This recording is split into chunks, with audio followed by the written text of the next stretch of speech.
Hai semua. Di sini saya akan menjelaskan pengertian asam dan garam. Asam merupakan salah satu penyusun dari berbagai bahan makanan dan minuman. Misalnya, cuka, keju, dan buah-buahan. Menurut Arrhenius, asam adalah zat yang dalam air akan melepaskan ion H+. Jadi pembawa sifat asam adalah ion H+, ion hidrogen. Sehingga rumus kimia asam selalu mengandung atom hidrogen. Ion adalah atom atau sekelompok atom yang bermuatan listrik. Kation adalah ion yang bermuatan listrik positif, adapun anion adalah ion yang bermuatan listrik negatif.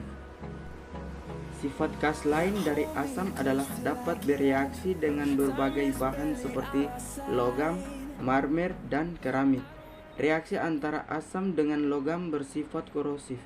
Contohnya, logam besi dapat bereaksi cepat dengan asam klorida, membentuk besi. Di sini kita bisa lihat secara seksama contoh asam di dalam tabel ini. Berdasarkan asalnya, asam dikelompokkan dalam dua golongan, yaitu asam organik dan asam anorganik.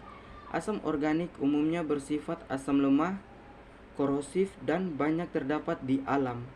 Asam anorganik umumnya bersifat asam kuat dan korosif. Karena sifat-sifatnya itulah, maka asam-asam anorganik banyak digunakan di berbagai kebutuhan manusia. Asam ada yang bersifat racun, namun ada pula yang dibutuhkan tubuh dan bermanfaat seperti senyawa asam pada buah-buahan. Jeruk punya asam sitrat, anggur punya asam tartrat. Asam laknat adalah hasil reaksi pada susu yang basi. Saat pembangunan tubuh kita ada pula yang berbentuk dari asam, misalnya lemak serta protein yang terbentuk dari asam amino. Lambung ada asam klorida untuk mencernakan makanan.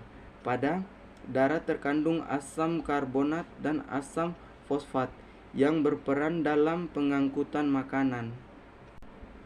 Merupakan senyawa yang berbentuk dari reaksi asam dan basa. Reaksi pembentukan garam adalah asam plus garam, garam plus air.